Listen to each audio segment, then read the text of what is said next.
Hello everyone. आपका स्वागत है, आपका वेलकम है इंग्लिश का नाम एकेडमी में।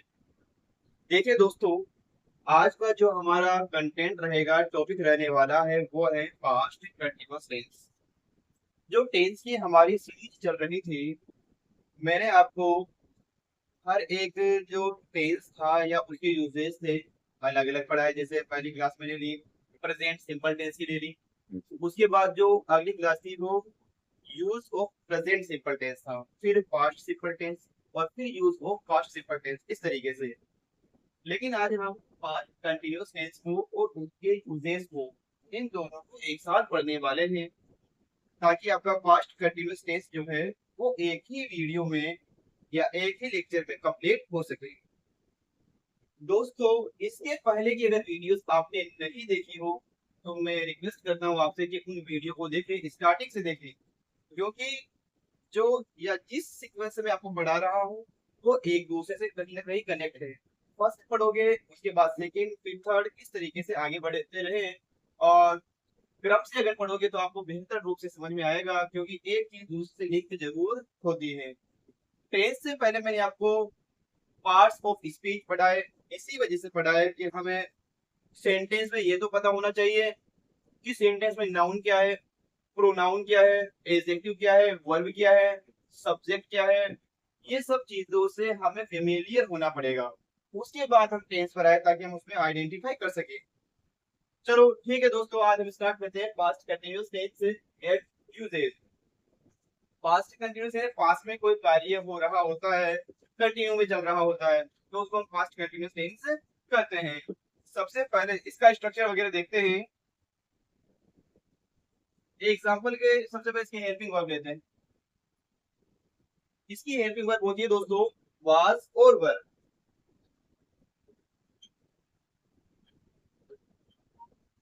वाज जो है वो सिंगुलर सब्जेक्ट के साथ,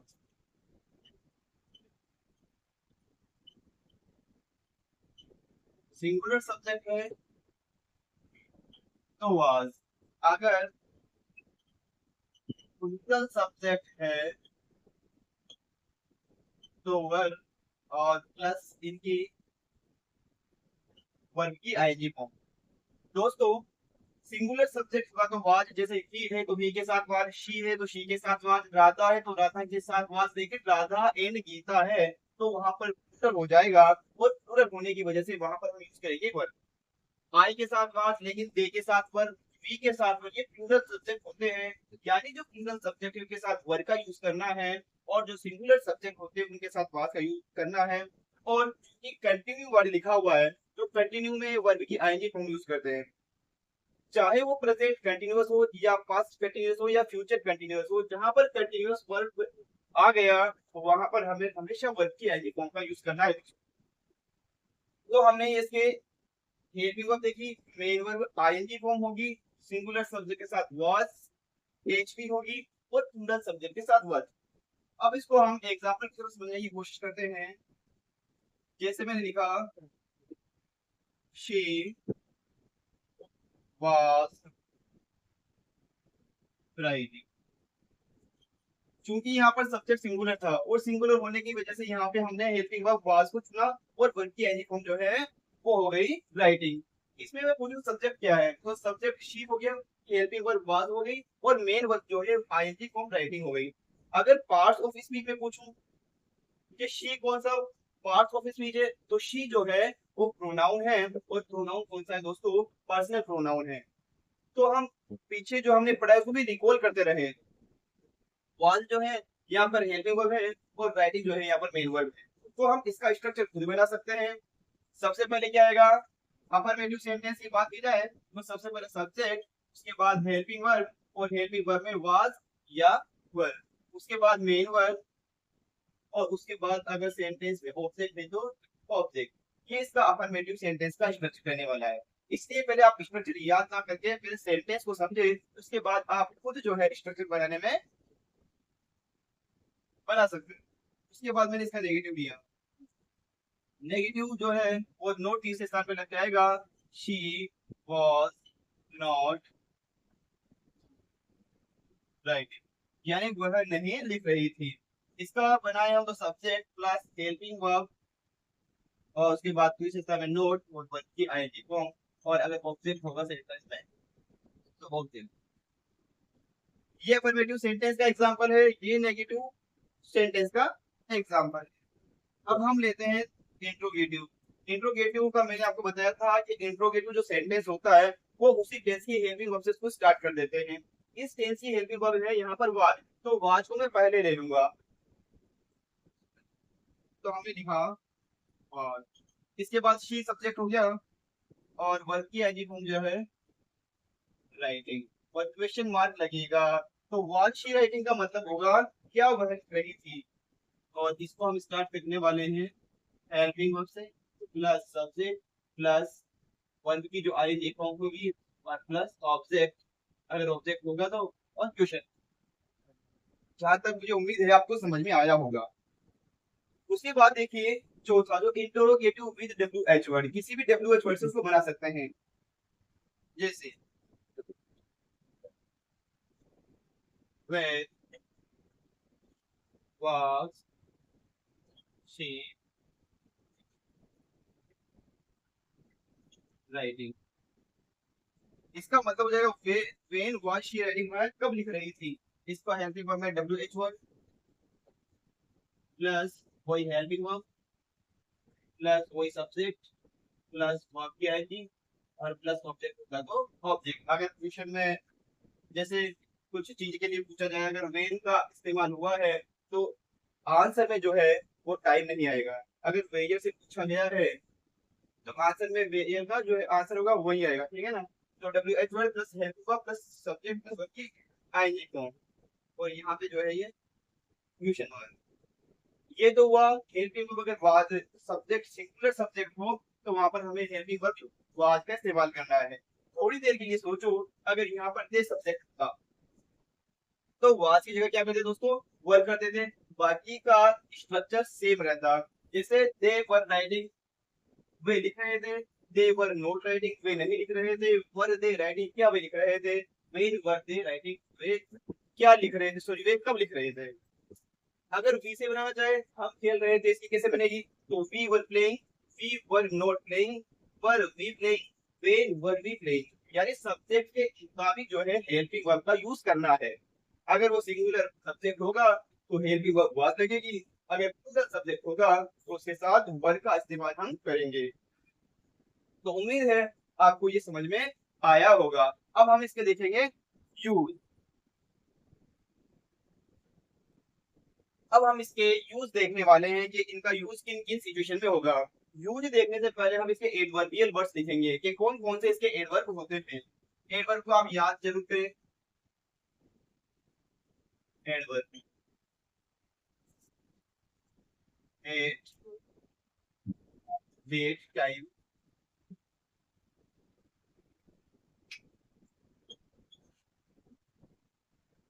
those days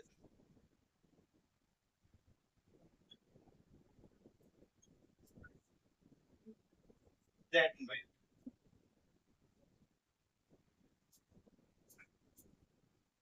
at this time yesterday at 5 p.m. yesterday। देखिए दोस्तों, अगर ये एग्जांपल होते हैं एटीसी है ना, ये इसके एडवर्बियल वर्ड से, ये सूचक वर्ड से, यानी सेंटेंस में अगर आपको इनमें से कोई वर्ड दिखाई देता है और क्वेश्चन होता है कि यूज ऑफ करेक्ट वर्ब, यानी करेक्ट वर्ब जो उसको फिल करिए, तो इन वर्ड्स को अगर आपको वहां नजर आता है तो 99% ये चांसेस होते हैं कि वहां पर वाज या वर प्लस वर्ब की एनी फॉर्म का यूज करना होता है। एट दैट टाइम, उस समय, दोस डेज, उन दिनों में, दैट मोमेंट, उस क्षण, एट दिस टाइम यस्टरडे, यानी इस समय कल, यानी बीता हुआ कल, तो वहां पर पास्ट कंटीन्यूअस टेंस का यूज करना है। Eight 5 p.m. यस्टरडे, यानी कल 5 बजे की वो घटना थी, और बीता हुआ कल जो है उसमें भी हम पास्ट कंटीन्यूअस टेंस भरने वाले हैं। तो ये इसके एडवर्ब हुए, इनको आप याद करें, नोट करें। अब हम इसकी फर्स्ट कंडीशन देखते हैं, action going on in the यानी कोई कार्य है और वो जारी था, कब? पास्ट में। इसका एग्जांपल से हम इसको समझने की कोशिश करेंगे। मैंने लिखा at that time she was talking to someone.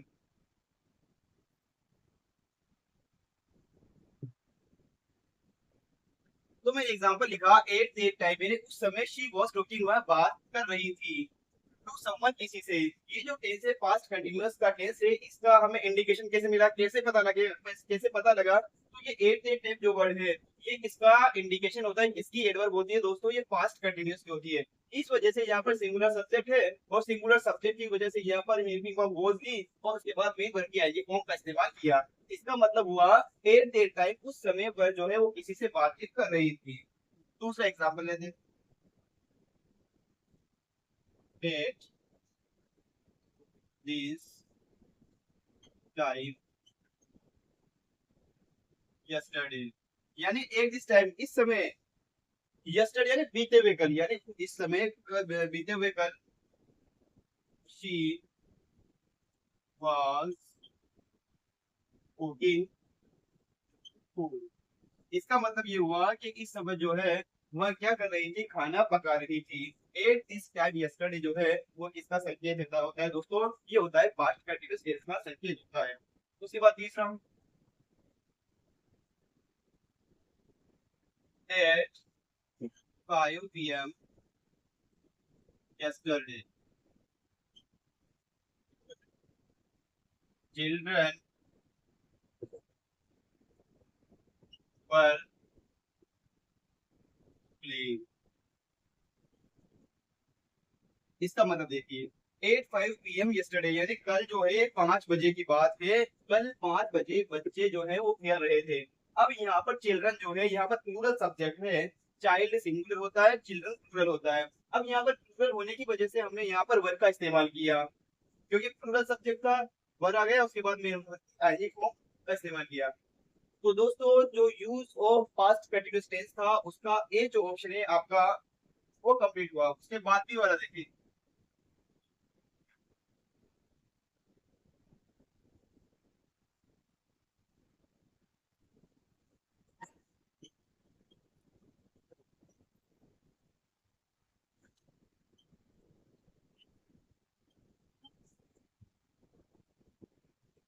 Interrupted action in the past. Interrupted का मतलब होता है बाधित होना।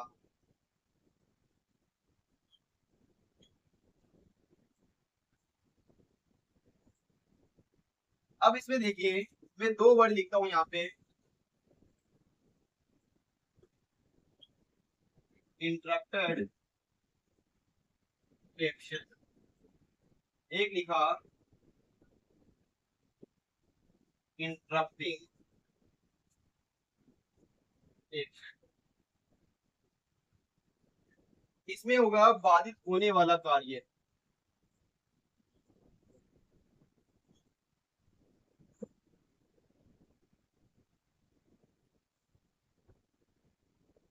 ये है बाधित करने वाला कार्य।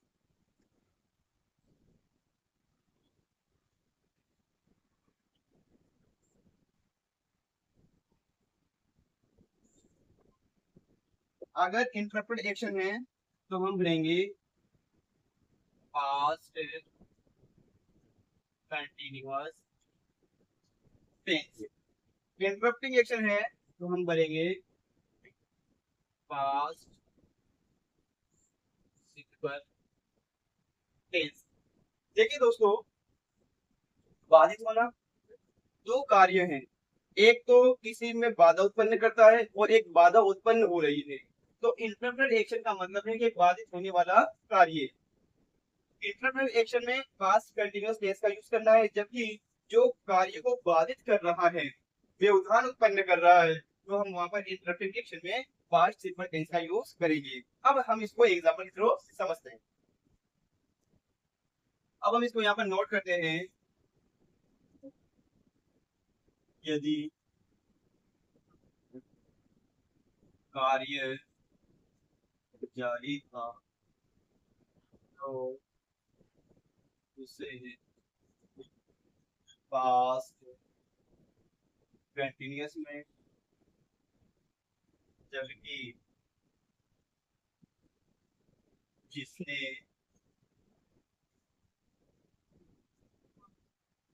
बाधित किया उसे पास्ट सिंपल टेंस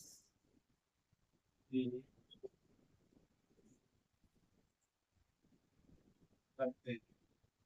ये एक नोट लगा के मैंने लिखा, यदि कोई कार्य जो था वो जारी था तो उसे पास्ट कंटिन्यूअस में, जबकि जिसने बाधित किया वो सिंपल पास्ट में यूज करते हैं। इसको एग्जांपल पूछते हैं। मैंने लिखा I was reading when the doorbell ring. एक एग्जांपल मैंने ये दूसरा, when the doorbell ring, I was reading the newspaper.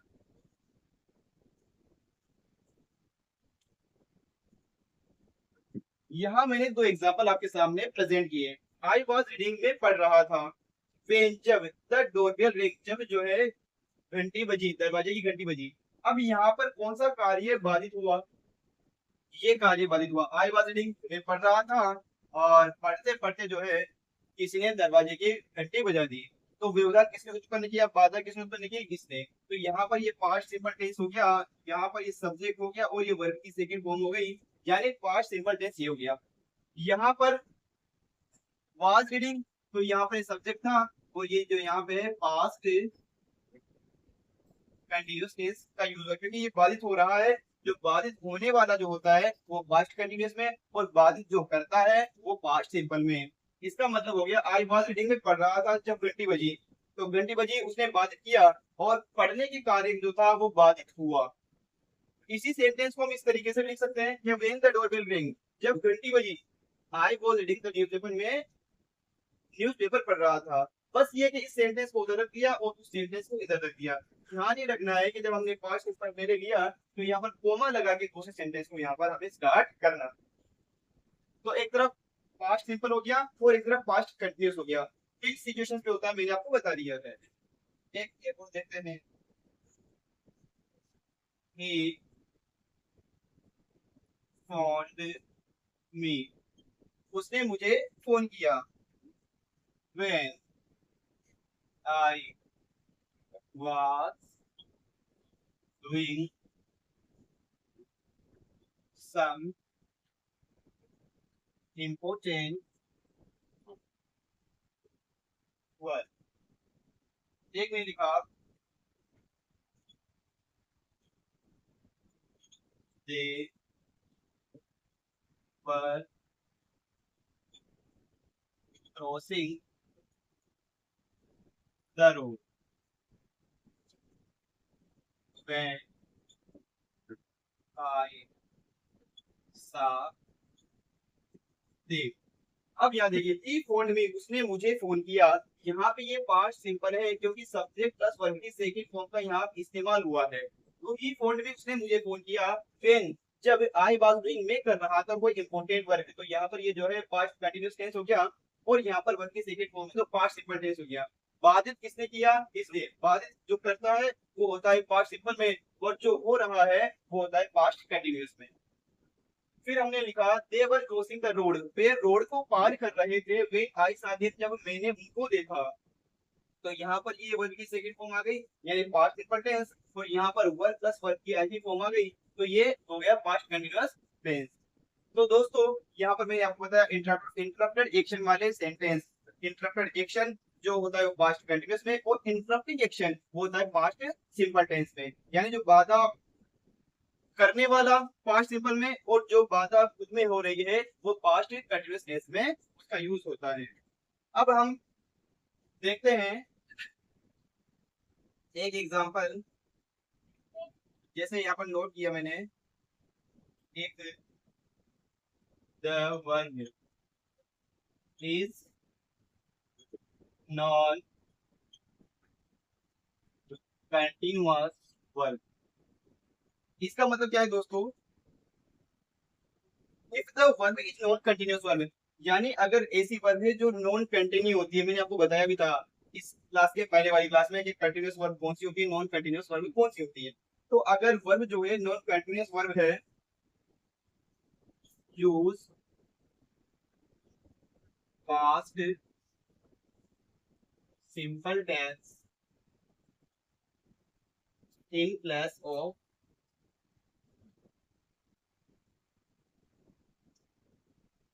Past continuous tense.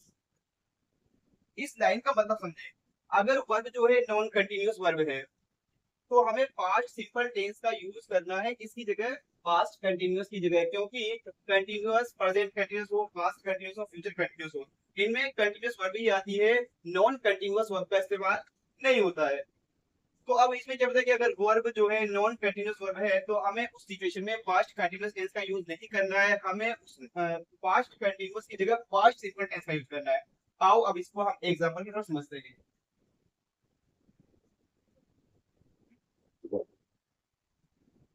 आई दे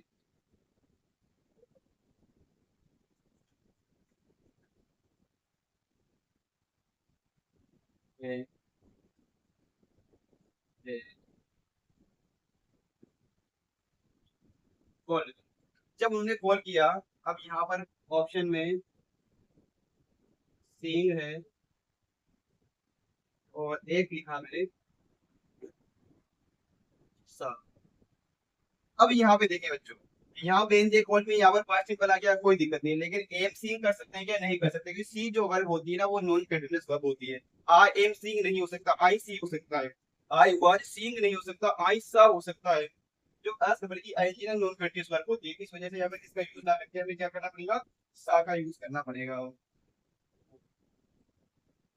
तो ये वाला हुआ कंसेप्ट क्लियर है। अब हम जो है लास्ट स्टेप पढ़ेंगे पैरेलल।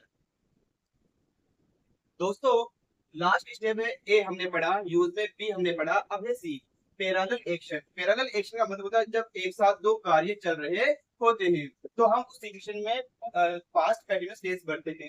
यानी इसको ऐसे समझे, यहाँ पर पास्ट कंटीन्यूअस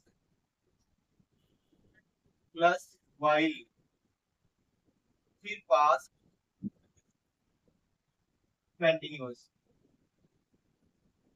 वाइल्स इसका कनेक्टिव होता है और दोनों तरफ पास्ट कंटीन्यूअस का यूज होता है। यानी एक साथ दो कार्य जारी, यदि एक साथ कार्य जारी, तो हमें पास्ट कंटीन्यूअस टेंस का यूज करना है। एक एग्जांपल,